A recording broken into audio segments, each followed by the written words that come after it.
अरबों की लागत से बना ये समंदर के बीचों बीच का एक कैदखाना, मगर इसके अंदर सिर्फ एक काल कोठरी है जिसकी दिन रात 1 लाख पहरेदार हिफाजत करते हैं। उनका इकलौता मकसद मुझ 20 साल के कैदी पर नजर रखना। भले ही मेरे हाथ पैर ड्रैगन बाइंडिंग जंजीरों से जकड़े हों, फिर भी नए आए पहरेदारों को जरा भी सुकून नहीं मिलता, क्योंकि 3 साल पहले मैं वो युद्ध का देवता था जिसने दर्जनों देशों को तबाह कर दिया था। मैंने पश्चिमी ताकतों का नामो निशान मिटा दिया और उनके सारे बड़े योद्धाओं को खत्म कर दिया। लेकिन उस महायुद्ध के दौरान मुझ पर एक दुर्लभ कामोत्तेजक जहर का असर हो गया था। अपना मानसिक संतुलन खोकर मैंने ड्रैगन किंगडम की इकलौती महिला युद्ध देवी का अपमान किया, जिससे उसकी सारी शक्तियां छिन गईं और वो लाचार हो गई। भले ही मैं एक बेरहम कातिल था, पर मेरा दिल पछतावे से भर गया। आखिरकार अपने गुनाहों का प्रायश्चित करने के लिए मैंने ड्रैगन किंगडम के बुजुर्गों के सामने सरेंडर कर दिया, और इस तरह सूरज की रोशनी से महरूम इस जेल में मेरी जिंदगी शुरू हुई। मुझे बाहर जाने की इजाजत तभी मिलती है जब ड्रैगन किंगडम के सामने कोई ऐसा खतरनाक मुजरिम हो जिसे वे हरा न सकें। आज मेरी छठी रिहाई का दिन है। जब पहरेदार ने मेरी एक जंजीर खोली तो वो मुझे बाहर ले गया। यांग शहर के 10वें सबसे बड़े लिन परिवार को तुमसे किसी का काम तमाम करवाना है। उन्होंने इस काम के लिए भारी इनाम का वादा किया है। क्या वो इंसान ताकतवर है? मुझे नहीं पता। लिन परिवार ने बस इतना कहा है कि वो बहुत ज्यादा निडर है। 5 सितारा खतरा भी उसके सामने कुछ नहीं है। मैंने अपनी भवें सिकोड़ी। मेरे अंदर दिलचस्पी की एक चिंगारी उठी। जल्द ही पहरेदार मुझे लिन परिवार की हवेली ले गया। लिन परिवार के सभी लोग वहां इकट्ठा थे, मगर वहां कोई तनाव नहीं था, न ही किसी ताकतवर दुश्मन का सामना करने वाली घबराहट, बल्कि वे सब नफरत भरी निगाहों से एक लोहे के पिंजरे को घूर रहे थे। पिंजरे के अंदर एक बेहाल औरत पड़ी थी जिसकी पूरी ताकत खत्म हो चुकी थी। ये देखकर मेरे माथे पर बल पड़ गए। वो इंसान कहाँ है जिसे खत्म करने के लिए लिन परिवार ने मुझे बुलाया है? भीड़ से एक अधेड़ उम्र का आदमी बाहर आया। तो तुम ही ट्रैप ड्रैगन जेल के सबसे खतरनाक इंसान हो। वो वही है पिंजरे में। मैं चाहता हूं कि तुम उसके साथ जितनी बेरहमी से हो सके पेश आओ। उसे एहसास दिलाओ कि मौत से भी बदतर क्या होता है। उसकी बातें सुनकर मेरा चेहरा पत्थर जैसा ठंडा हो गया। तो तुम्हारा वो 5 सितारा से भी बड़ा खतरा ये औरत है, क्योंकि उसने न केवल मेरे बेटे को ठुकराने की जुर्रत की, बल्कि उसे अपाहिज भी कर दिया। ये किसी भी 5 सितारा मुजरिम से ज्यादा बड़ी गुस्ताखी है। मैं उसे अपनी मौत की भीख मांगने पर मजबूर कर दूंगा। अगर तुमने ये काम अच्छे से किया तो लिन परिवार तुम्हें मालामाल कर देगा। सच तो यह है कि मेरी एक सिफारिश पर तुम्हें आजादी मिल सकती है। ये सुनकर मेरी भौहें तन गईं। मैं तो कब का आजाद हो सकता था, बस मैंने खुद ऐसा नहीं चाहा। मैं धीरे धीरे उस लोहे के पिंजरे की ओर बढ़ा। मैं देखना चाहता था कि वो कौन सी औरत है जिसने लिन परिवार को चुनौती दी। पर जैसे ही मैं पिंजरे के पास पहुंचा, खून से सने 2 हाथों ने मेरे पैर पकड़ लिए। प्लीज प्लीज मुझे मत मारो। मैं आगे बढ़ने ही वाला था, पर उसकी आवाज जानी पहचानी लगी। मैंने नीचे उस औरत की ओर देखा और तुरंत दंग रह गया। ली पेइचू, वो इकलौती औरत जिसे मैं कभी नहीं भूल सकता था। 3 साल पहले वो इकलौती महिला युद्ध देवी थी, पर मेरी वजह से उसकी सारी ताकत खत्म हो गई। इन 3 सालों में ऐसा क्या हुआ कि एक युद्ध देवी की ये हालत हो गई? प्लीज, मैं हाथ जोड़ती हूं, मुझे मत मारो। ली पेइचू मेरे सामने गिड़गिड़ा रही थी। ये देख लिन परिवार का मुखिया हंसने लगा। ली पेइचू, क्या तुम्हें सच में लगा था कि तुम भाग जाओगी? लिन चांग के सामने घुटने टेक। ली पेइचू ने पागलों की तरह अपना सिर हिलाया। मैं अब नहीं भागूंगी। मेरी बेटी कहाँ है? मैं भीख मांगती हूँ, प्लीज मेरी बेटी को छोड़ दो। वो सिर्फ 2 साल की है। जब तुमने मेरे बेटे को ठुकराया और उसे घायल किया, तब तुमने अपनी बेटी के बारे में क्यों नहीं सोचा? मेरे बेटे लिन फेंग लू ने भी इसी तरह तुमसे रहम की भीख मांगी थी, पर तुमने उसे कुचल दिया। ये वो आदमी है जिसे मेरा लिन परिवार उस जेल से निकाल कर लाया है। ये दुनिया का सबसे बेरहम इंसान है और ये यहाँ तुम्हारा अंत करने आया है। शायद ये शाओ शाओ का भी अंत कर दे। नहीं, अगर तुमने शाओ शाओ को हाथ भी लगाया तो ली परिवार तुम्हें कभी नहीं छोड़ेगा। पुराने वक्त में मेरा लिन परिवार तुम्हें हाथ लगाने की हिम्मत नहीं करता ली पेइचू। तब हम में इतनी हिम्मत नहीं थी, पर जब से तुम बदनाम हुई हो, जोंग परिवार ने तुम्हारे खानदान को मिट्टी में मिला दिया है। उन्हें तुम्हारी फिक्र क्यों होगी? तुम तो ली परिवार का कलंक हो। वैसे भी अगर ली परिवार को तुम्हारी फिक्र होती तो क्या वो तुम्हें अपनी प्रेगनेंसी के दौरान कचरे से खाना ढूंढने देते? ली पेइचू ने ऊपर देखा। उसके चेहरे पर बेबसी छाई थी। आंसुओं ने उसकी आंखों के सामने धुंधलापन ला दिया। एक पल बाद वो अचानक चिल्लाई, तुम शाओ शाओ को हाथ नहीं लगा सकते। अगर तुमने उसे छुआ तो उसका बाप तुम्हें जिंदा नहीं छोड़ेगा। ये सुनकर लिन परिवार के लोग थोड़े सहम गए। जो आदमी एक युद्ध देवी के साथ ऐसा कर सकता है, वो जरूर कोई खौफनाक शख्स होगा। ली पेइचू ने उम्मीद में सिर हिलाया। हाँ, वही है वो एक ऐसा शैतान है जो बिना पलक झपकाए कत्ल कर देता है। उसे शायद मेरी परवाह न हो, पर अगर उसे पता चला कि तुमने उसकी बेटी को चोट पहुंचाई है तो वो तुम सबको गाजर मूली की तरह काट देगा। लिन चांग की आंखों में डर दिखा, पर उसने खुद को संभाल लिया। वो 3 साल से कहीं नहीं दिखा है। वो शायद कब का मर चुका होगा। वैसे भी अगर उसने अपनी शक्ल दिखाई तो राजधानी का चांग परिवार उसका काम तमाम कर देगा। लिन चांग की बातों ने ली पेइचू की आखिरी उम्मीद भी तोड़ दी। तुम शैतान हो। 3 साल पहले तुमने मुझे बर्बाद किया था, अब तुम कहाँ हो? प्लीज, मैं विनती करती हूँ, सामने आओ और हमारी शाओ शाओ को बचाओ। वो 2 साल की है, वो माँ और पापा कहना सीख गई है। वो मुझसे पूछती रहती है कि उसके पापा कहाँ हैं। उस पल मेरा खून जम गया। मैं अपनी जगह पर सुन खड़ा रह गया। क्या मुझ चेनवुडी की एक बेटी है? मैं एक दरिंदा हूँ, एक ऐसा राक्षस जिसे दुनिया नरक के काले ड्रैगन के नाम से जानती है। क्या मेरे जैसे इंसान को पत्नी और बच्चे का सुख पाने का हक है? पर उसी पल ली पेइचू के शब्दों ने मेरे दिल के इर्द गिर्द जमी बर्फ को पिघला दिया। मेरा पूरा शरीर कांपने लगा। मैंने ली पेइचू को अपनी बाहों में भर लिया। मैं वापस आ गया हूँ, मैं चेनवुडी वापस आ गया हूँ। ली पेइचू का शरीर कांप उठा। वो जानी पहचानी आवाज और एहसास ने उसे बता दिया कि मैं कौन हूँ। उसे मुझसे नफरत होनी चाहिए थी, पर इन बेरहम सालों ने उसकी नफरत मिटा दी थी। प्लीज शाओ शाओ को बचा लो, फिक्र मत करो, मैं हूं यहां। इस दुनिया में कोई भी शाओ शाओ को नुकसान नहीं पहुंचा सकता। ये देखकर कि ली पेइचू और मैं एक दूसरे को जानते थे। लिन परिवार के मुखिया का चेहरा गुस्से से काला पड़ गया। ये सब क्या हो रहा है? पर मैंने अपना सिर ऊपर उठाया और एक दहाड़ मारी। मेरे शरीर पर बची हुई ड्रैगन बाइंडिंग जंजीरें टूटकर बिखर गईं। लिन परिवार ने मेरी पत्नी और बच्ची को तकलीफ पहुंचाई है। आज मैं वो कत्लेआम मचाऊंगा कि ये पूरी हवेली नरक बन जाएगी। लिन परिवार का हर शख्स मेरे खौफनाक इरादों के नीचे कांपने लगा। लिन चांग मुझे घूर रहा था, उसका चेहरा दहशत से भर गया था। तुम्हारी ये हिम्मत? मैं चेनवुडी 20 साल से तक पश्चिम में तबाही मचाता रहा हूं। मेरे हाथों मरने वालों की तादाद अनगिनत है। तुम्हारे जैसे मामूली परिवार को तो मैं अपने पैरों तले कुचल सकता हूं, अपने दिल के डर को दबाते हुए। लिन चांग ने सिर उठाकर मुझे देखा। तुम लिन परिवार को ऐसे ही नहीं कुचल सकते। अगर तुम घुटने टेक कर माफी मांगो तो शायद मैं तुम्हें छोड़ दूं, वरना तुम्हारा ये 3 लोगों का परिवार आज ही खत्म हो जाएगा। लिन चांग की बातें सुनकर मैं अचानक हंस पड़ा। फिर मैंने उस पहरेदार की तरफ देखा जिसका चेहरा पहले ही सफेद पड़ चुका था। ये कहता है कि मैं इसके लिन परिवार को नहीं कुचल सकता। तुम्हें क्या लगता है, क्या मैं कर सकता हूं? पहरेदार का सिर चकरा रहा था। वो बेहोश होने ही वाला था। यांग शहर के इस मामूली लिन परिवार की तो बात ही छोड़ दो, राजधानी के बड़े बड़े खानदान भी इस पुराने शैतान के सामने टिक नहीं पाएंगे। लिन साहब, क्या आपने वाकई इसकी बेटी को पकड़ा है? उसे जल्दी छोड़ दीजिए, वरना इसका अंजाम बहुत बुरा होगा। लिन चांग की आंखें खून की तरह लाल थीं। उसने पहरेदार की एक बात नहीं सुनी। जिस पल इसने उस औरत को गले लगाया, ये अपनी मौत को दावत दे चुका था। मेरा हुक्म आगे भेजो। मेरे लिन परिवार के ब्लड किल गार्ड के 3 कमांडरों को बुलाओ और साथ में उनके लड़ाकों को भी। पूरे 3000 लड़ाके आने चाहिए। आज मैं भी देखता हूं कि ये मेरे लिन परिवार को कैसे कुचलता है। 3000 ब्लड किल गार्ड्स तो क्या, अगर 30,000 भी होते तो मैं चेनवुडी उन्हें कुत्तों की तरह मार डालता। लिन चांग की आंखें गुस्से से लाल हो गई थीं। उसकी मुट्ठियां बंद होते ही उसकी हड्डियां तड़कने लगीं। तभी बिजली की कड़क जैसी एक आवाज गूंजी। मैं ब्लड किल गार्ड का एक कमांडर किशा एम यहां है। लिन परिवार के सामने गुस्ताखी करने की हिम्मत किसने की?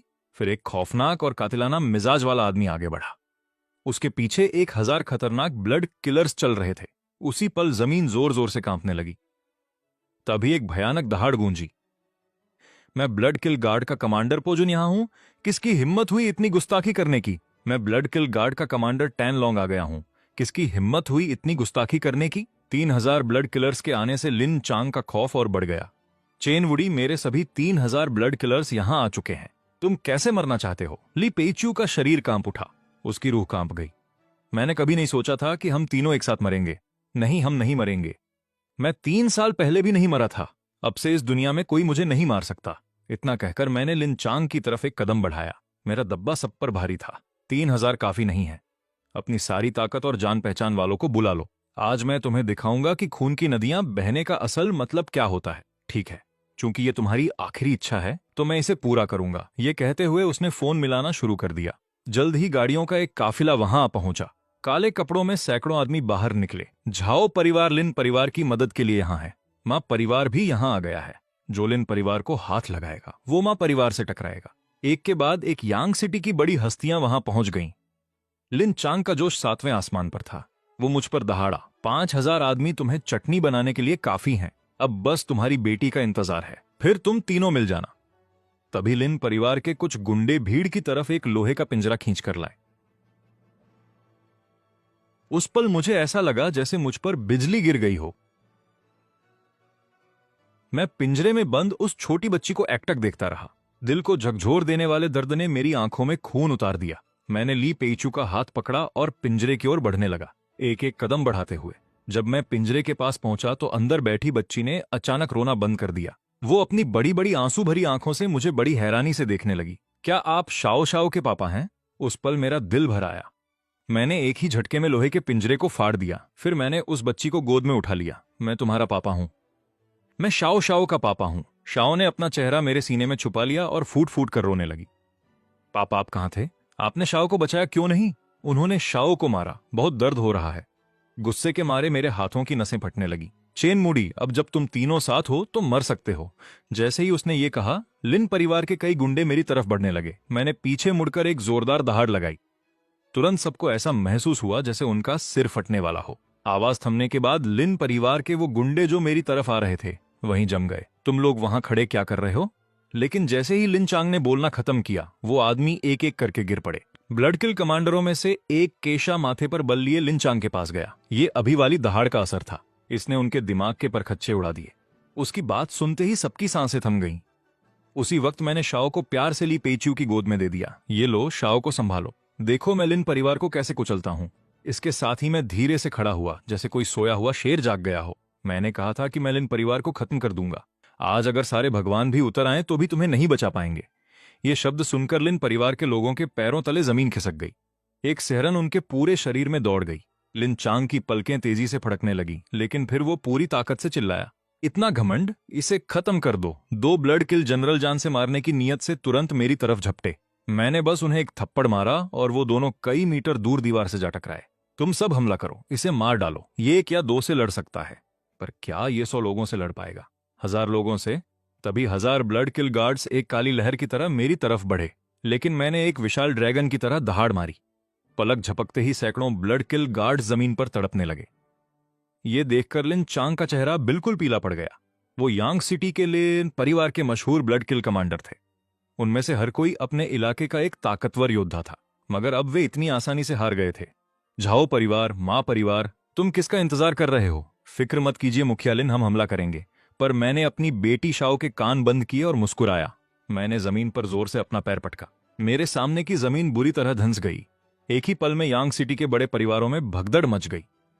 ये देखकर यांग सिटी के वो परिवार जो अभी साथ देने की कस्में खा रहे थे, ऐसे खामोश हो गए जैसे उनकी बोलती बंद कर दी गई हो। माफ करना, मुझे एक जरूरी मीटिंग में जाना है। मुझे भी, मेरी भी एक मीटिंग है। और जब लिन चांग ने यह देखा तो गुस्से से उसका चेहरा राख जैसा हो गया। लिन चांग की तरफ मेरी नजर ऐसी थी जैसे किसी मुर्दे को देख रहा हूं। तुम कैसे मरना चाहते हो? ज्यादा मत उड़ो। तुम्हें लगता है तुम मुझे मार दोगे? मेरे लिन परिवार के पीछे दूत वेई यून का हाथ है। वो जल्द ही यहां होंगे। लिन चांग की बातें सुनकर ली पेच्यू का चेहरा डर के मारे सफेद पड़ गया। तुम्हें शाओ को लेकर यहां से तुरंत निकलना होगा। वो वेई यून, मैं जानती हूं तुम उसका मुकाबला नहीं कर पाओगे। फिक्र मत करो, आज के बाद कोई भी तुम्हें कभी नुकसान नहीं पहुंचा पाएगा। तभी दूर से एक जोरदार हंसी गूंजी। कितनी जुअत है! अगर आज मैंने तुम्हें घुटनों पर लाकर माफी नहीं मंगवाई तो मेरा नाम भी वेई नहीं। ठीक उसी समय जंगी लिबास पहने एक आदमी लिन परिवार की हवेली में दाखिल हुआ। उसे देखते ही सबकी सांसें अटक गईं। ग्रैंडमास्टर वेई यून को आते देख लिन चांग किसी पालतू कुत्ते की तरह बर्ताव करने लगा। वो चापलूसी करते हुए उनकी तरफ भागा, लेकिन वेई यून ने लिन चांग की तरफ नजर उठाकर भी नहीं देखा। उसके चेहरे पर एक ठंडी मुस्कान और हिकारत थी। एक मामूली कैदी की इतनी हिम्मत। मैं तुम्हें 2 रास्ते देता हूं। पहला, घुटनों पर बैठो और अपना गुनाह कबूल करो। दूसरा, मौत। जब लिन चांग ने यह देखा तो उसकी आंखों में जीत की खुशी चमक उठी। ग्रैंड मास्टर वेई यून के आते ही तुम्हारा खेल खत्म हो गया है। बाकी सब भी यही सोच रहे थे। वेई यून एक काफी मशहूर ग्रैंड मास्टर थे। उसे रोक पाना किसी आम इंसान के बस की बात नहीं थी। मैंने ध्यान नहीं दिया उनके तानों और मजाक पर। एक पल में मैं ग्रैंड मास्टर वेई यून के सामने पहुंच गया और उसे एक जोरदार थप्पड़ रसीद कर दिया। उस थप्पड़ ने वेई यून को जमीन पर ढेर कर दिया। उस पल हर कोई हक्का बक्का रह गया। यह नामुमकिन है। ग्रैंड मास्टर वेई यून सिर्फ एक थप्पड़ में हार गए। ये कोई भ्रम होगा, यह जरूर कोई वहम होगा। एक कैदी ग्रैंड मास्टर वेई यून को कैसे हरा सकता है? लिन चांग के चेहरे की खुशी पल भर में गायब हो गई। ग्रैंड मास्टर वेई यून हार गए, यह भला कैसे हो सकता है? लेकिन मैंने बस ठंडी नजरों से लिन चांग को देखा। मैंने कहा था कि आज मैं लिन परिवार को मिटा दूंगा, चाहे सारे ग्रैंड मास्टर आ जाएं या खुद युद्ध का देवता ही क्यों ना आ जाए। तुम बचोगे नहीं। लिन चांग घुटनों के बल गिर पड़ा। उसका चेहरा मुर्दे जैसा सफेद पड़ गया था। हुजूर, मुझसे गलती हो गई। मुझे आपके परिवार को नुकसान नहीं पहुंचाना चाहिए था।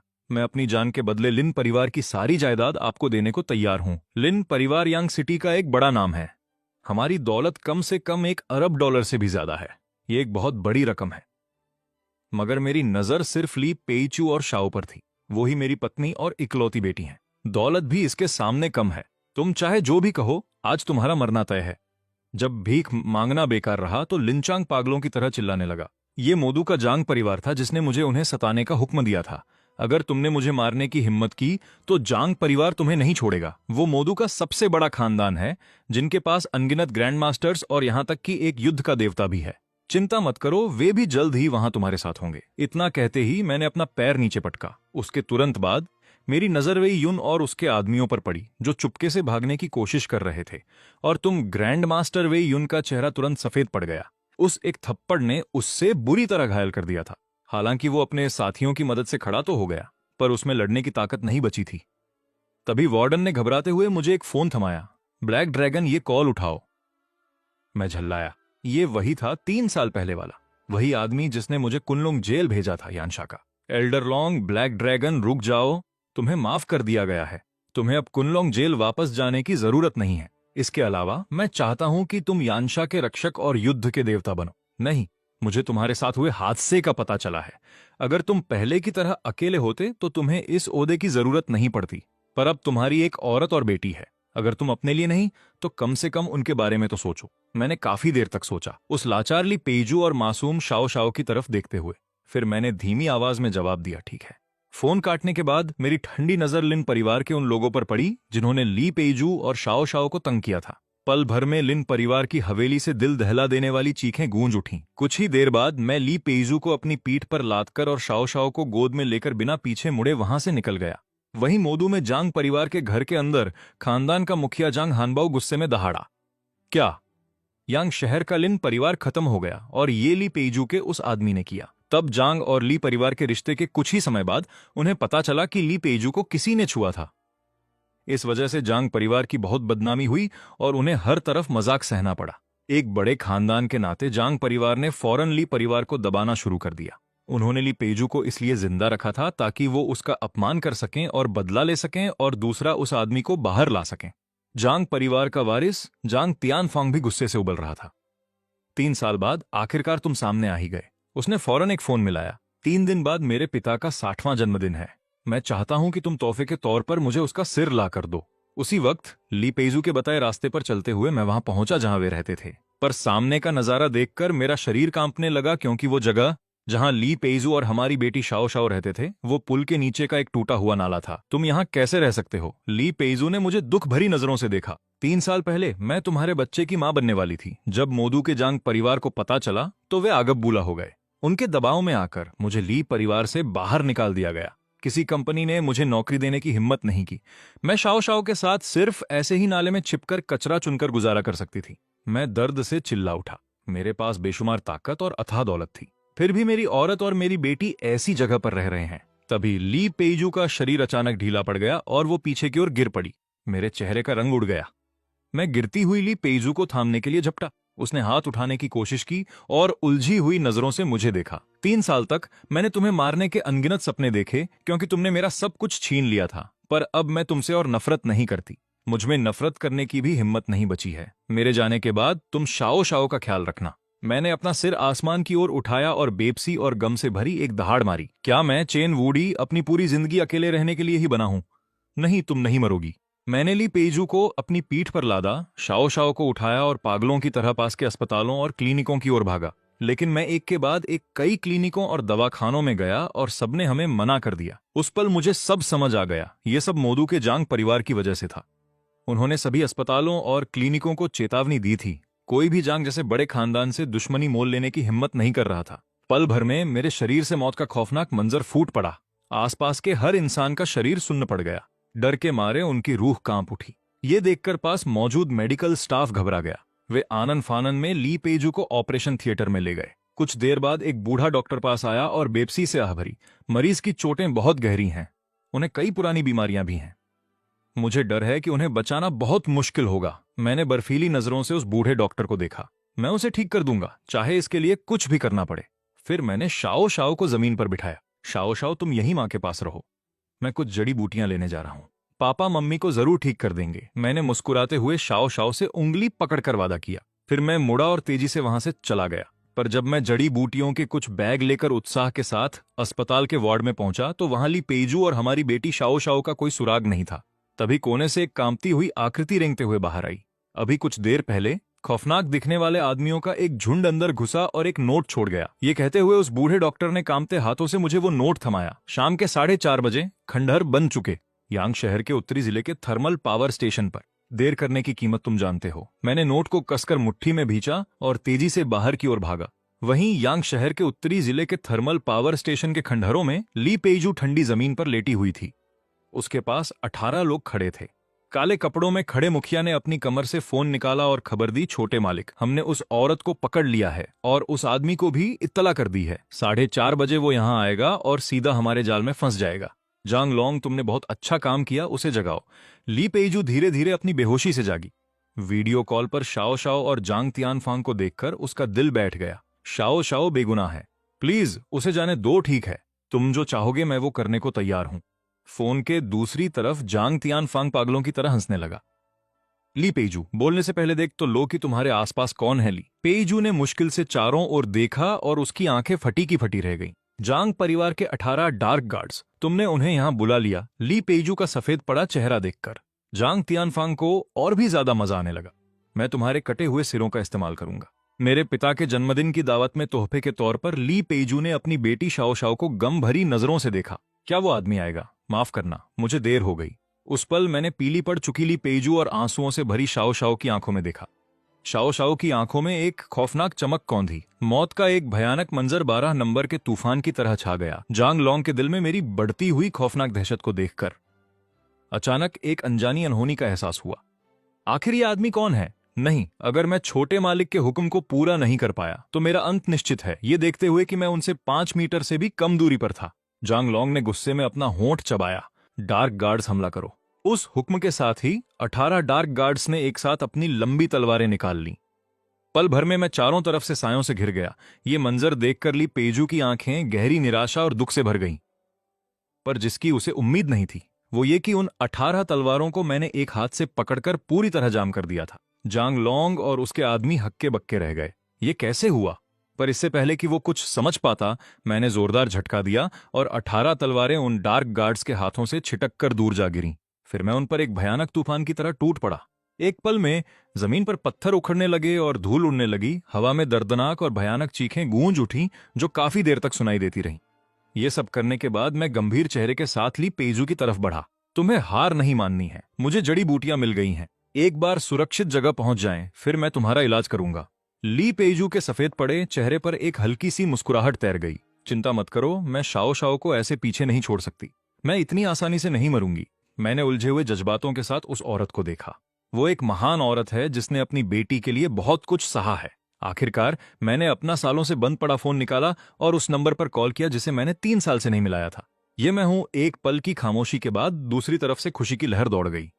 बॉस, क्या ये आप हैं बॉस? बॉस वापस आ गए हैं। मेरी आंखें गहरी ममता से भर गईं। 3 साल पहले मुझे घेर लिया गया था और कुछ हादसे हुए थे। अब मैं जिंदा हूं।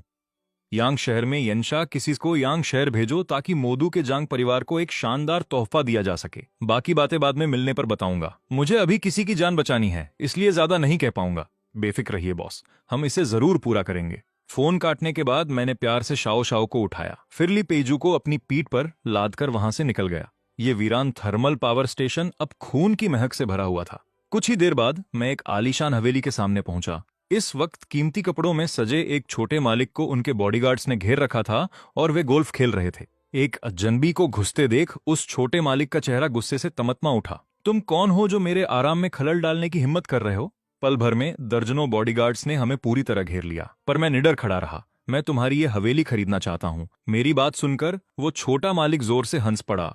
क्या तुम्हें अंदाजा भी है कि इस हवेली की कीमत क्या है? पास खड़े बॉडीगार्ड्स ने भी उनकी चापलूसी में सुर मिलाया। हमारे छोटे मालिक यांग शहर के 10 सबसे प्रतिष्ठित खानदानों में से एक हैं। ये झाओलियांग चेन है, झाओ परिवार के सबसे बड़े वारिस।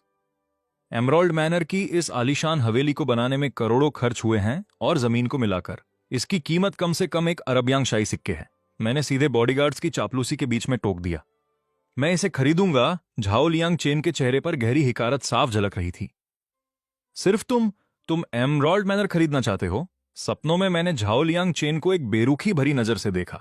मैंने अपनी उंगली चटकाई और एक ब्लैक गोल्ड बैंक सीधा उसके हाथ में जाकर लगा। इसमें 10 अरब यानशा सिक्के हैं। झाओ लियांग चेन ने ब्लैक गोल्ड कार्ड पर नजर डाली, फिर मेरी तरफ देखा और अचानक तिरस्कार के साथ हंसने लगा।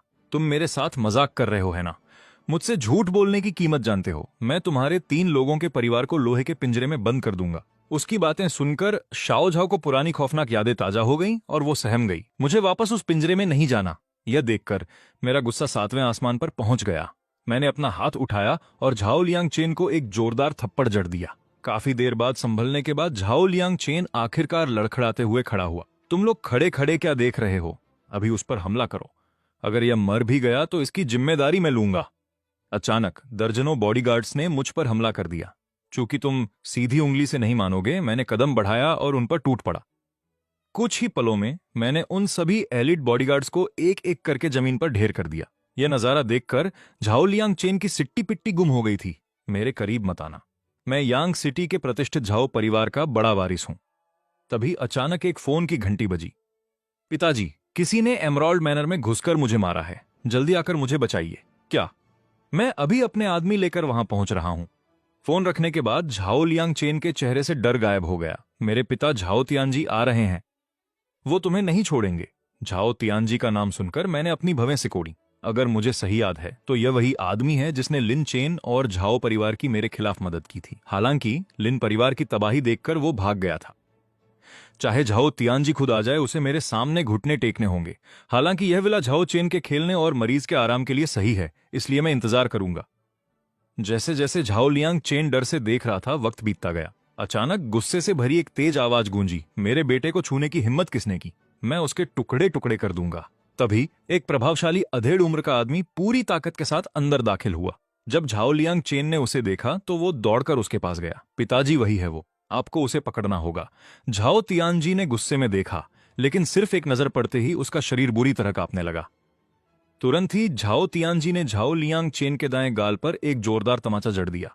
झाओ लियांग चेन पूरी तरह सन्न रह गया। पिताजी, आपने गलत इंसान को मारा है। मैं आपका बेटा हूं, आपको उसे मारना चाहिए था। हालांकि झाओ तियानजी का चेहरा बेहद गंभीर था। उसने दोबारा उसे थप्पड़ मारा। फिर वो तेजी से मेरे पास आया और घुटनों के बल गिर पड़ा। यह हमारे लिए गर्व की बात है कि आपने इसे पसंद किया। हम पैसे कैसे ले सकते हैं? इसे तोहफा समझकर कबूल करें। अगर आपको कुछ भी चाहिए हो तो बस हमें बता दीजिएगा। झाओ लियांग चेन और उसके पीछे खड़े बॉडीगार्ड्स सब के सब हक्के बक्के रह गए। नालायक बेटे, अभी घुटने टेको और माफी मांगो। क्या तुम भी लिन परिवार जैसा अंजाम चाहते हो? झाओ लियांग चेन को अभी अपने पिता से खबर मिली थी कि लिन परिवार को एक ही शख्स ने खत्म कर दिया है। क्या ये वही आदमी था? यह सोचते ही वो भी तुरंत घुटनों के बल गिर गया। मुझे माफ कर दीजिए, मुझसे गलती हो गई। कृपया बड़ा दिल दिखाकर मुझे माफ कर दें। मैं ये सब ठंडी नजरों से देख रहा था।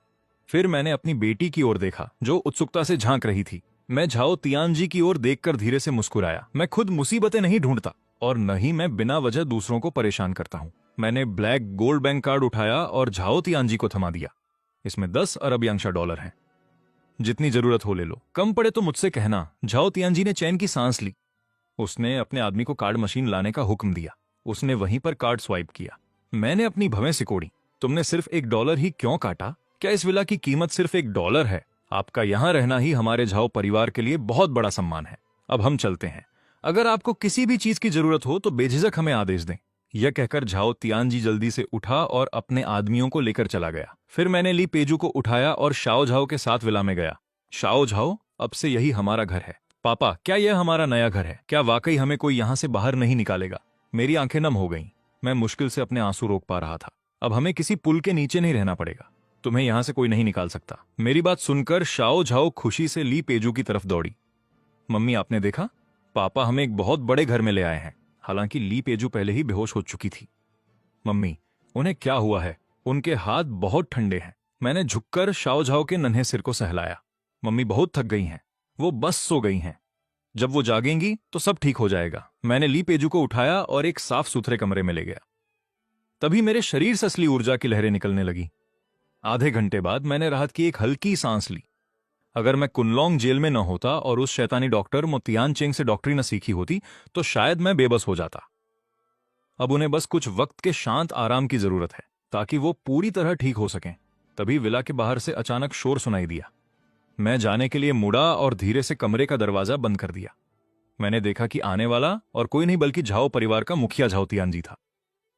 जमीन पर कई बेहतरीन तोहफों के डिब्बे रखे थे। मिस्टर चेन, विला में खाने पीने का सामान नहीं था और आपकी पत्नी भी चोटिल लग रही थी, इसलिए मैं कुछ कपड़े और ताकत की दवाइयां ले आया हूं। यह देखकर शाओ झाओ भी दौड़कर वहां आ गई। पापा, यह गुड़िया कितनी प्यारी है। शाओ झाओ को गुड़िया के साथ खेलते देख मैंने झाओ तियानजी की ओर गहराई से देखा। मैं इस एहसान को याद रखूंगा। मैं कुछ वक्त यांग सिटी में ही हूं। मुझे काम के लिए किसी की जरूरत है। अगर तुम चाहो। इससे पहले कि मैं बात पूरी करता, झाओ तियानजी तुरंत घुटनों पर आ गया। मैं तैयार हूं। यह आदमी बेहद ताकतवर है। यह किसी योद्धा को भी धूल चटा सकता है। इनके साथ रहकर मुझे भविष्य में और ऊंचा उठने का मौका जरूर मिलेगा। उसी पल काले कपड़ों में आदमियों का एक समूह विला के अंदर घुसा। झाओ तियानजी के चेहरे का रंग उड़ गया। वो उनमें से हर एक की जबरदस्त ताकत महसूस कर सकता था। अगला नजारा देखकर झाओ तियानजी दंग रह गया। उनका लीडर आगे बढ़ा और मेरे सामने घुटने टेक दिए। घोस्ट जुगई बॉस को सलाम करता है और उसके पीछे मौजूद सभी लोग एक साथ झुक गए। बालदासुरा बॉस को सलाम करता है। गॉड ऑफ फायर बॉस को सलाम करता है। भाइयों, मैं लौट आया हूं। मैं जहन्नुम का काला ड्रैगन वापस आ गया हूं। अचानक एक खौफनाक ऊर्जा आसमान की ओर उठी। उसी वक्त काले कपड़ों वाले उन आदमियों ने एक साथ गर्जना की। हम बॉस की वापसी का स्वागत करते हैं। झाओ तियानजी डर के मारे जमीन पर गिर गया, क्योंकि इनमें से हर आदमी झाओ परिवार की पूरी ताकत से भी ज्यादा ताकतवर था। भाइयों, उठो और यांग सिटी के उत्तरी जिले के उस पुराने पावर प्लांट पर जाओ। उन 18 सिरों को ढूंढो। 3 दिनों में मोडू के झांग परिवार के मुखिया झांग हेंगबाओ का जन्मदिन है। यह जन्मदिन का तोहफा वक्त पर पहुंच जाना चाहिए। वहीं मोडू में झांग परिवार के घर पर बड़े बड़े लोग बधाई और तोहफे लेकर पहुंच रहे थे। झांग हेंगबाओ मुस्कुराते हुए अपनी गद्दी पर बैठा था। मेरे दोस्तों, आप सभी का बहुत शुक्रिया इतने शानदार तोहफों के लिए। तभी झांग परिवार का तीसरा बेटा झांग तियान युन धीरे से आगे बढ़ा। पिताजी, आपको 60वें जन्मदिन की बहुत बहुत बधाई। आपका बेटा आपके लिए लंबी उम्र का प्रतीक यह खास पेंटिंग लाया है। जैसे ही उसने अपनी बात खत्म की, मेहमानों ने तारीफों के पुल बांध दिए। यह पेंटिंग दुनिया की मशहूर कलाकृतियों में से एक है। इस असली काम को देखना वाकई किस्मत की बात है। झांग परिवार का सबसे बड़ा बेटा झांग तियान युन भी एक थाल लेकर आगे बढ़ा। पिताजी, आपको आपके 60वें जन्मदिन की बहुत बहुत बधाई। मैं चंदन की ये माला भेंट करता हूं, जिसे महासंत लुआंग पोरगन ने अभिमंत्रित किया है। उम्मीद है आपको ये पसंद आएगी पिताजी। ये सुनते ही मेहमानों के बीच खलबली मच गई। महासंत लुआंग पोरगन की अभिमंत्रित माला, कहते हैं ये सुख समृद्धि और लंबी उम्र लाती है। आज के तोहफों में कुंवर झांग तियान युन का तोहफा सबसे बेहतरीन है। ये सुनकर बाकी मेहमानों ने भी हां में सिर हिलाया।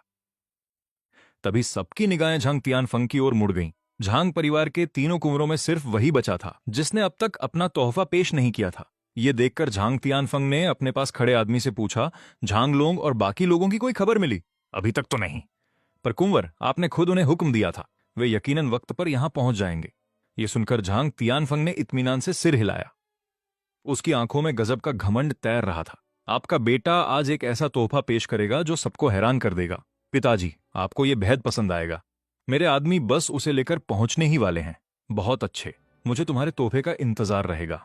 तभी एक मुलाजिम दौड़ता हुआ वहां आया। कुंवर, झांग हवेली के दरवाजे पर 3 बड़े संदूक छोड़ दिए गए हैं। यह सुनकर झांग तियानफंग खुशी से उछल पड़ा। पिताजी, मेरा लाया हुआ जन्मदिन का तोहफा आ गया है। जल्द ही वे 3 बड़े संदूक सबके सामने लाए गए। झांग तियानफंग ने संदूक पर हाथ रखते हुए कहा, वो शादी से पहले ही गर्भवती थी, जिसने हमारे झांग परिवार की बहुत बदनामी की। हमारी साख मिट्टी में मिल गई थी, पर आज उस मामले का हमेशा के लिए फैसला हो गया है। यह सुनकर सबके चेहरे के भाव बदल गए। झांग तियानफंग सीना तानकर खड़ा हो गया। उसने सिर उठाकर कहा, बिल्कुल सही, अंदर उस 3 लोगों के परिवार के कटे हुए सिर हैं। इतना कहकर झांग तियानफंग ने झटके से संदूक खोल दिए, मगर अगले ही पल उसके चेहरे की मुस्कुराहट गायब हो गई, क्योंकि अंदर झांग परिवार के ही 18 काले लिबास वाले रक्षकों के सिर पड़े थे। यह देखकर झांग हांगबाओ गुस्से से पागल हो उठा। बदतमीज कहीं के, क्या यही तोहफा लाए हो मेरे लिए? झांग तियानफंग फौरन अपने पिता के पैरों में गिर पड़ा। पिताजी, ये जरूर लिपेइचू के उस प्रेमी की करतूत है। उसी ने यांग शहर के लिन परिवार को तबाह किया है। यह सुनकर झांग हांगबाओ की आंखों में भयानक गुस्सा उतर आया। राजधानी के झांग परिवार की साख को कोई चुनौती नहीं दे सकता। उन्हें इसकी भारी कीमत चुकानी होगी। ये मंजर देखकर झांग हवेली में आए सभी मेहमानों की रूह कांप गई। राजधानी के सबसे बड़े परिवारों में से एक होने के नाते झांग परिवार कत्लेआम मचा सकता था। कोई कितना भी ताकतवर क्यों न हो, वो इनके गुस्से के आगे टिक नहीं पाएगा। आधे घंटे बाद ली परिवार के खास सदस्यों को पकड़कर झांग हवेली खींच लाया गया। ली परिवार के 80 साल से बड़े मुखिया लड़खड़ाते हुए खड़े हुए और बोले, झांग साहब, हमारे ली परिवार ने ऐसा क्या गुनाह किया है जो आप अपने 60वें जन्मदिन पर हमें यहां घसीट लाए? क्या ये तुम्हारी बेटी और दामाद के कारनामों का नतीजा नहीं है? मारो इन्हें, बहुत मारो। तभी वहां तमाचों की गूंज सुनाई देने लगी और वे रहम की भीख मांगने लगे।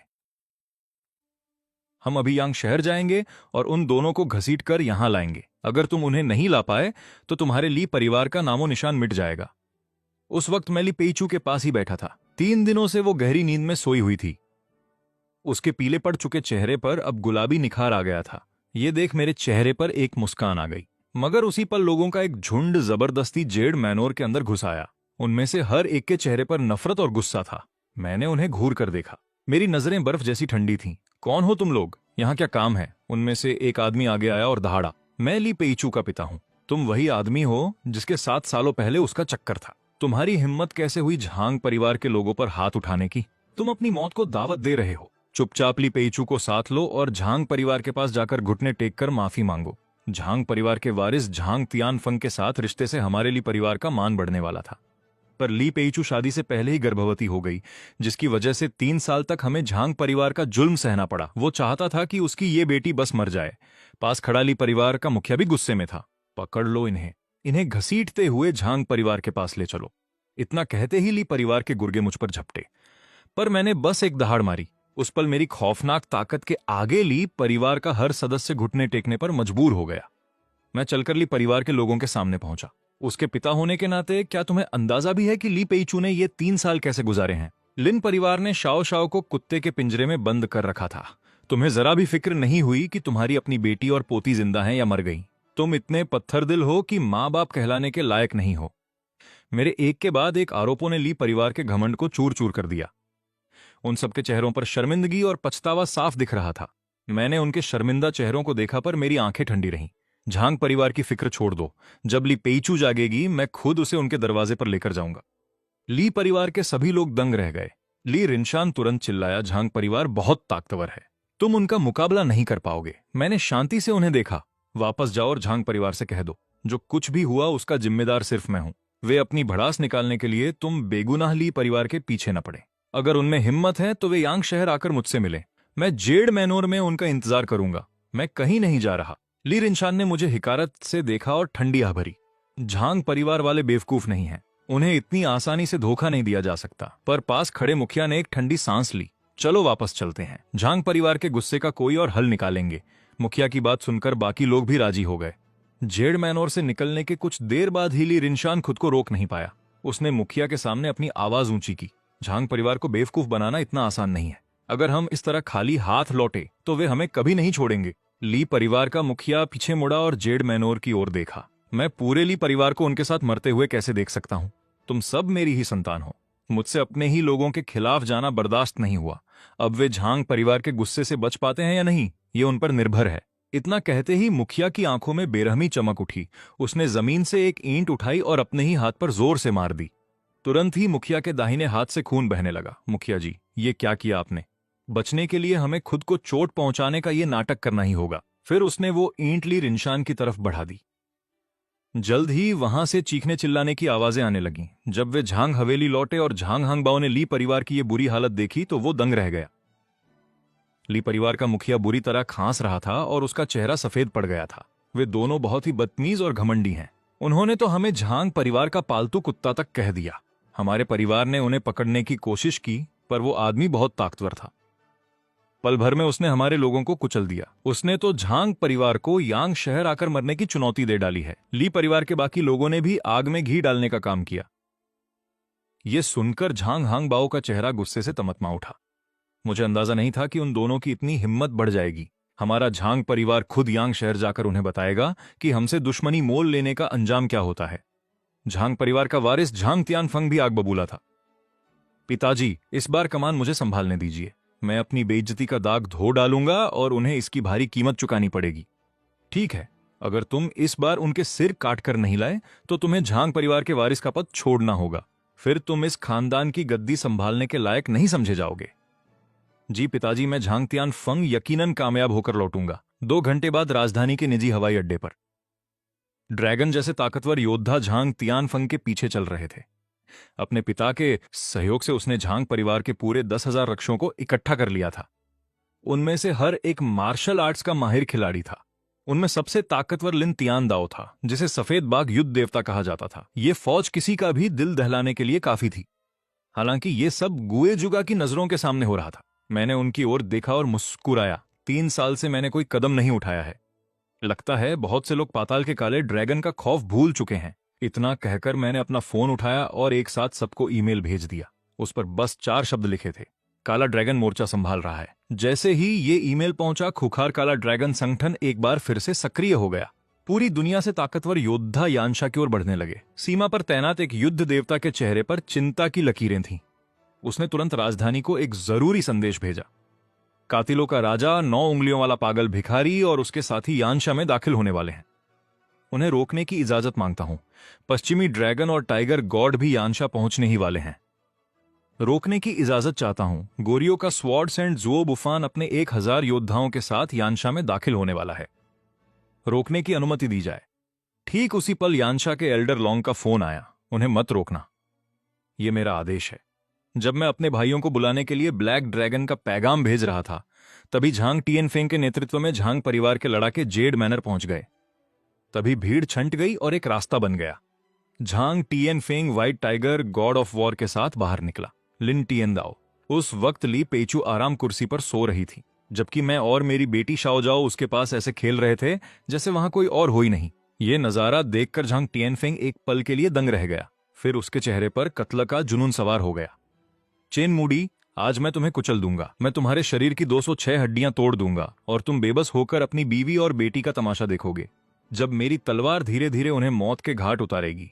झांग टिएनफेंग की इस क्रूर धमकी के बावजूद मेरा चेहरा बिल्कुल शांत था। ली पेइच्यू और शाओ जाओ को हवेली के अंदर छोड़ने के बाद मैं धीरे से बाहर आया और मेरे चेहरे पर एक हिकारत भरी मुस्कान थी। सही वक्त पर आए हो। मेरी पत्नी ली पेइच्यू को अभी ठीक होने में थोड़ा समय लगेगा। मेरे लिए मोदू जाना अभी मुमकिन नहीं था। मैंने सोचा नहीं था कि तुम सब यहां खुद मरने चले आओगे। झांग टिएनफेंग गुस्से के मारे हंसने लगा। ठीक उसी समय लोगों का एक गुड जेड मैनर में दाखिल हुआ। यांग सिटी का मशहूर झाओ परिवार यहां पहुंचा है। हम चेन मूडी के साथ जीने मरने की कसम खाते हैं। उनका नेतृत्व झाओ परिवार के मुखिया खुद कर रहे थे, झाओ टिएनजी और उनके बेटे झाओ लियांगचेन। जब झांग टिएनफेंग ने यह देखा तो वो जोर जोर से हंसने लगा। कुछ और चींटियों के आ जाने से क्या फर्क पड़ेगा? क्या तुम नहीं जानते कि अभी कुछ देर पहले ही यांग सिटी के एयरपोर्ट पर मैंने वहां के 8 बड़े परिवारों को मौत के घाट उतार दिया है। जैसे वे कोई गाजर मूली हो, उन्हें मैंने बड़ी आसानी से कुचल दिया। चाहे ताकत हो या तादाद, तुम लोग मोदू के झांग परिवार का मुकाबला कभी नहीं कर सकते। मगर मैं अचानक हंसने लगा। अच्छा ऐसा है क्या? जरा अब दोबारा देखो। जैसे ही मैंने ये कहा, मेरे पीछे बिजली की तरह कुछ लोग नजर आए। इनमें भिखारी, टैटू वाले गुंडे और सफेद लिबास में तलवारबाज शामिल थे। भले ही उनके कपड़े एक जैसे नहीं थे, लेकिन उनमें से हर एक से एक बेहद ताकतवर ऊर्जा निकल रही थी। उनमें से हर किसी का दबदबा white tiger god of war Lin Tiandao से कम नहीं था और कुछ तो उससे भी कहीं आगे थे। और फिर भी जब उन खौफनाक लड़ाकों की नजर मुझ पर पड़ी तो वे सब फौरन एक साथ अपने घुटनों के बल बैठ गए। नमस्ते बॉस। ये देखकर झांग परिवार के लड़ाकों के होश उड़ गए। White tiger god of war Lin Tiandao तो और भी ज्यादा हैरान था। 9 उंगलियों वाला पागल भिखारी, तो तुम यहां हो। ये दक्षिण पूर्व एशिया का सबसे खौफनाक और मगरूर हत्यारा है। और अब वो घमंडी पागल भिखारी चेन मूडी के सामने झुका हुआ है, जो अभी जेल से छूट कर आया है।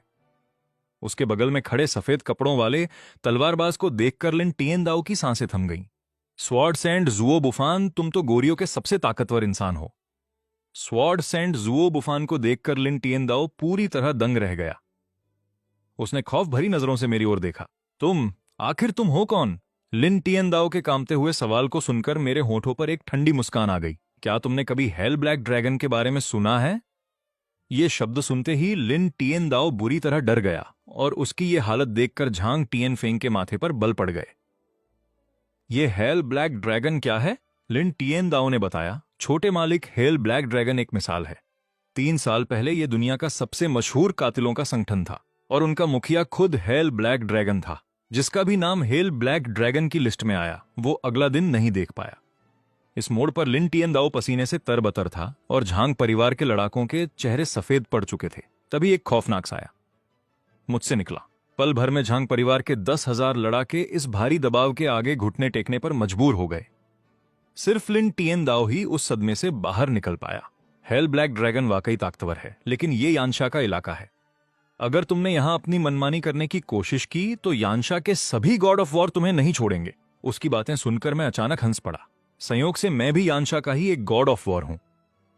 मुझे लगता है तुम्हें यह खबर बहुत जल्द मिल जाएगी। जैसे ही मैंने ये कहा, लिन टिएन दाओ का फोन बजने लगा। उसने कांपते हाथों से उसे देखा।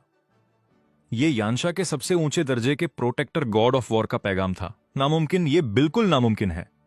मगर वो पैगाम भेजने वाला कोई और नहीं बल्कि एल्डर लॉन्ग थे। ये देखते ही लिन टिएन दाओ जमीन पर गिर पड़ा और झांग टिएन फेंग, जो पहले से ही खौफ में था, वो पूरी तरह कांप उठा। बिना सोचे समझे वो वहां से भाग खड़ा हुआ। लिन टिएन दाओ ने उन्हें रोक लिया। लिन टिएन दाओ के चेहरे पर गहरा दुख था। वो मोदू के झांग परिवार का एहसानमंद था और उन्हें ऐसे अकेला नहीं छोड़ सकता था। मैंने झांग टिएन फेंग को भागते हुए देखा और मुस्कुराया। हेल ब्लैक ड्रैगन, उसे अभी खत्म करो। फौरन तेज लहरों की तरह वार होने लगे। जैसे ही झांग परिवार के आखिरी ग्रैंड मास्टर का सिर धड़ से अलग हुआ, मोदू के झांग परिवार के 10,000 लड़ाकों का नामो निशान मिट गया। अब सिर्फ झांग टिएन फेंग, जो ज्यादा दूर नहीं भाग पाया था, और लिन टिएन दाओ ही जिंदा बचे थे। मेरी नजर लिन टिएन दाओ की तरफ मुड़ी। मैंने नरमी से कहा, तुम जा सकते हो, लेकिन झांग टिएन फेंग को तो मरना ही होगा। यह सुनते ही झांग टिएन फेंग पागलों की तरह चीखने चिल्लाने लगा। लिन टिएन दाओ, भूलना मत कि मोदू का झांग परिवार तुम्हारा अपना है, और वो एहसान जो तुम पर है, क्या हमारे बिना तुम कभी white tiger god of war बन पाते? अगर तुम नहीं गए तो तुम भी इसके साथ मारे जाओगे। ये सुनकर लिन टिएन दाओ कांप उठा और वो हार मानकर वहां से चला गया। ये देखकर झांग टिएन फेंग घुटनों पर आ गया। मुझे छोड़ दो, मैं मोदू के झांग परिवार का वारिस हूं। क्या तुम लोग पैसे के लिए खून नहीं करते? मैं तुम्हें 10 अरब की रकम दे सकता हूं। 3 साल पहले की बात है। ली पेइचू, जो उस वक्त मां बनने वाली थी, कूड़ा बेचकर कमाए पैसों से एक बन खरीदना चाहती थी, लेकिन तुमने उसके पीछे अपने गुंडे लगा दिए। तुमने हर दुकान वाले को उसे कुछ भी बेचने से मना कर दिया, और आखिर में उसके सामने ही तुमने जमीन पर खाना फेंका और उसे अपने पैरों से कुचल दिया। ये कहते वक्त मेरी आंखें खून की तरह लाल हो गईं और उनमें मौत का साया था। झांग टिएन फेंग गिड़गिड़ाते हुए अपनी जान की भीख मांगता रहा। मैं उसकी भरपाई कर दूंगा, खुदा के लिए मुझे मत मारो। मैं पूरी जिंदगी आपका गुलाम बनकर रहूंगा। झांग टिएन फेंग की बातें सुनकर मैं हंसने लगा। सिर्फ तुम्हारी मौत ही ली पेइचू के दुख को कम कर सकती है। इतना कहकर मैंने जोर से अपना पैर झांग टिएन फेंग पर दे मारा। उसने वहीं दम तोड़ दिया। बॉस, इसे देखकर दिल को सुकून मिला। भाभी के साथ ऐसा सुलूक करने वाले के हजारों टुकड़े कर देने चाहिए थे। इसे ऐसे ही मरने देना तो बहुत आसान सजा है। मोदू के झांग परिवार ने सारी हदें पार कर दी थीं। बॉस, चलिए अभी चलकर मोदू के झांग परिवार को मिट्टी में मिला देते हैं।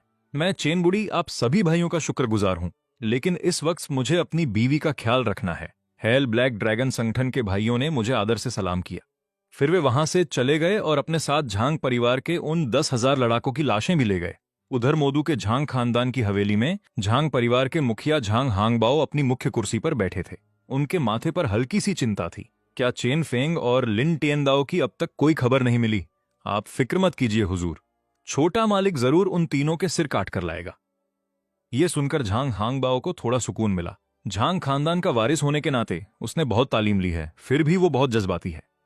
ऐसे वक्त में वो खबर भेजना ही भूल गया। तभी तेज कदमों की आवाज झांग हांगबाओ के कानों में पड़ी। मुखिया ji, god of war Lin TN Dao वापस आ गए हैं। उसे अंदर आने दो। आखिर उस लड़के को खबर भेजने का ख्याल आ ही गया। अगले ही पल white tiger god of war Lin TN Dao लड़खड़ाते हुए अंदर आया। उसे इस हाल में देखकर सब दंग रह गए।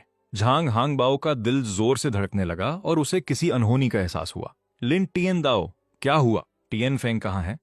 मुखिया जी, छोटे मालिक झांग टिएन फेंग अब नहीं रहे। मोदू के झांग परिवार के वे 10,000 लड़ाके भी मारे गए। ये भला कैसे मुमकिन है? लिन टिएन दाओ, तुम जरूर मजाक कर रहे हो।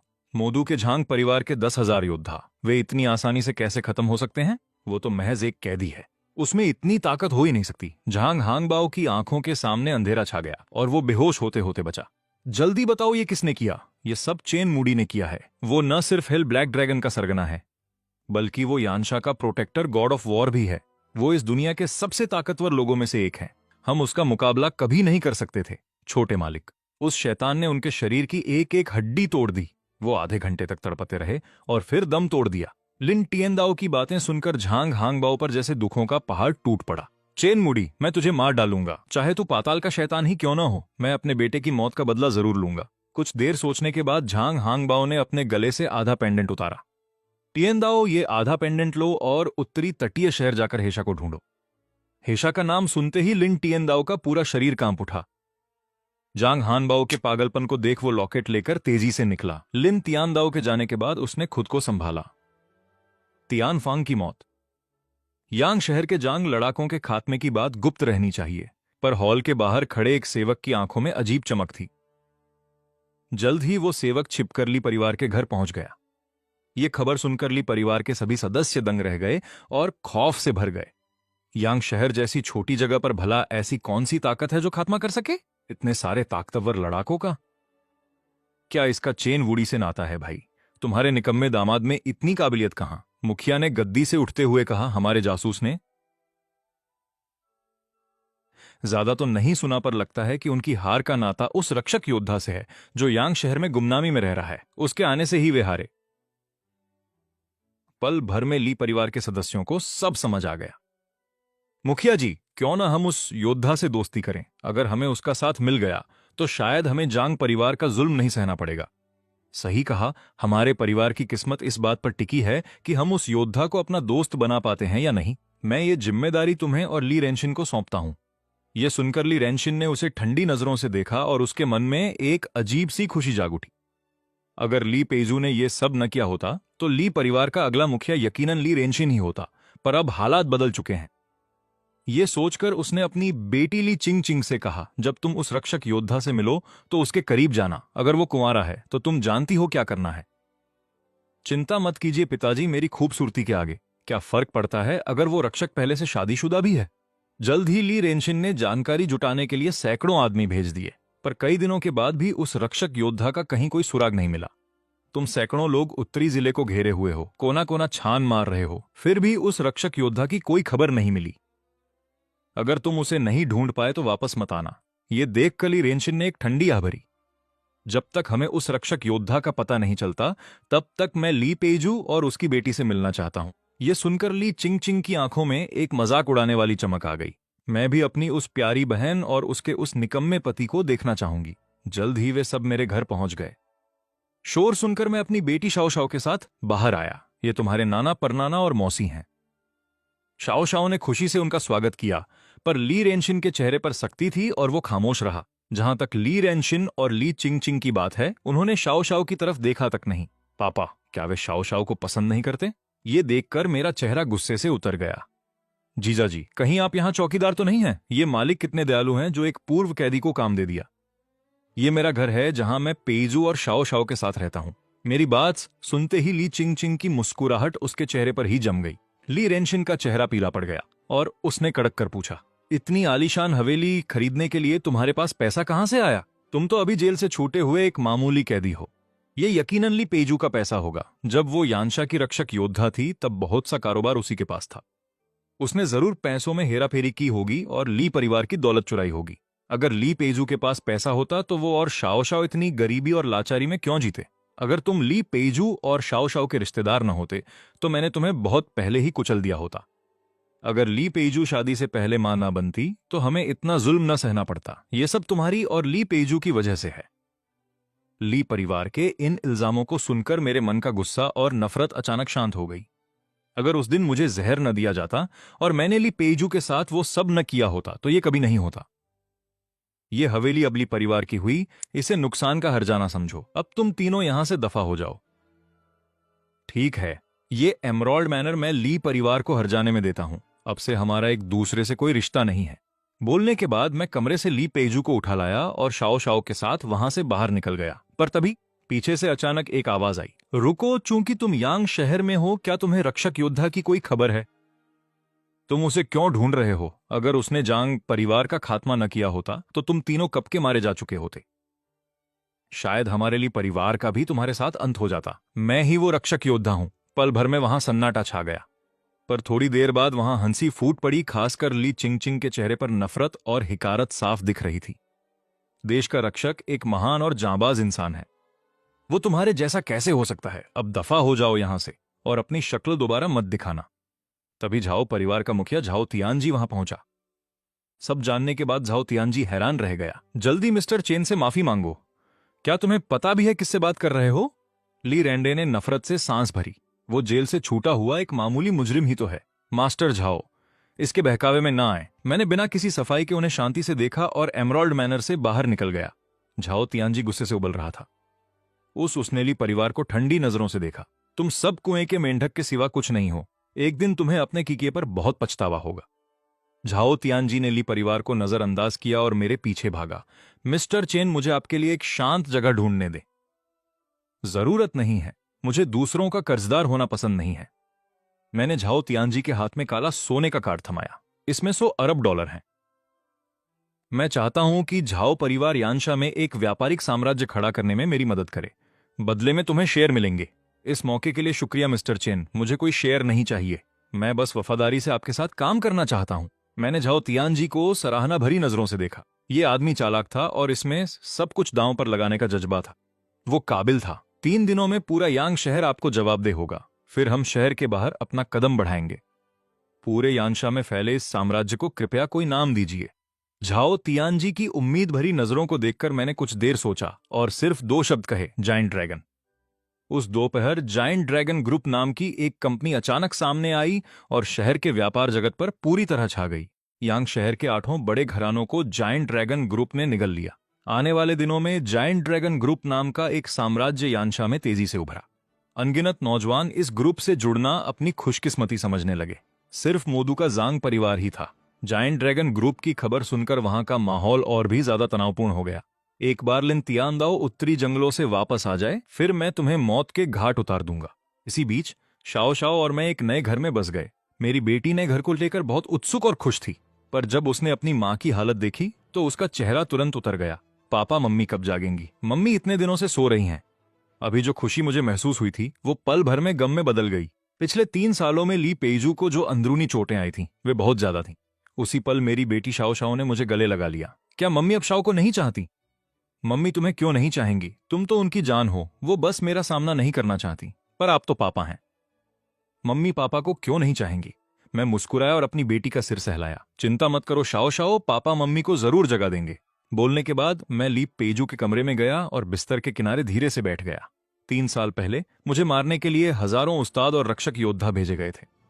आखिरकार मुझ पर दर्जनों जहरों का असर हुआ, जिसमें एक खौफनाक नशीली दवा भी शामिल थी। उसने मेरे खून में आग लगा दी थी। मुझे पूरा यकीन था कि मैं मरने वाला हूं, इसलिए मैं अपनी मातृभूमि में दम तोड़ने के लिए यानशा लौट आया। पर जैसे ही जहर चढ़ा, मेरी मुलाकात तुमसे हुई और आखिर में मेरा खुद पर काबू नहीं रहा। मैं जानता हूं कि मैं कितना बड़ा शैतान बन गया था। मेरे शरीर का कुछ जहर तुम्हारे अंदर चला गया, जिसकी वजह से तुमने अपनी योद्धा होने की शक्तियां खो दी। वो वाकया मेरी जिंदगी का पहला ऐसा काम है जिसने मेरे जमीर पर बोझ डाल दिया है। मैं जानता हूं माफी का कोई मतलब नहीं है, पर उम्मीद है कि तुम मुझे अपना और शाओ का ख्याल रखने का मौका दोगी। शाओ वाकई एक बहुत अच्छी और समझदार बच्ची है। वो तुम्हारे लिए बहुत परेशान है। शाओ अपनी माँ के बिना नहीं रह सकती। मेरे बोलते ही सोती हुई ली पेइजू की आंखों से आंसू बहने लगे। पापा देखिए, मम्मी रो रही हैं। मेरा चेहरा खुशी से खिल उठा। मैंने तुरंत मुड़कर देखा। मैंने देखा कि ली पेइजू धीरे धीरे अपनी आंखें खोल रही थी। वो सब पुरानी बातें हैं। अब से हम तीनों एक खुशहाल परिवार की तरह रहेंगे। उस पल ली पेइजू ने सारी कड़वाहट भुला दी। जब मैं ठीक हो जाऊंगी तब हम अपनी शादी का कागज बनवा लेंगे। ये शब्द सुनकर मेरा पूरा शरीर कांप उठा। मैं जिसने अनगिनत लोगों को मारा था, उस पल एक अजीब सी घबराहट महसूस कर रहा था। कुछ ही देर बाद मैंने ली पेइजू के नाजुक शरीर को अपनी बाहों में कस लिया। हाँ, हम शादी करेंगे। जैसे ही मैंने उसे गले लगाया, उसके खूबसूरत चेहरे पर लाली छा गई। शायद ये सब उतना बुरा भी नहीं है।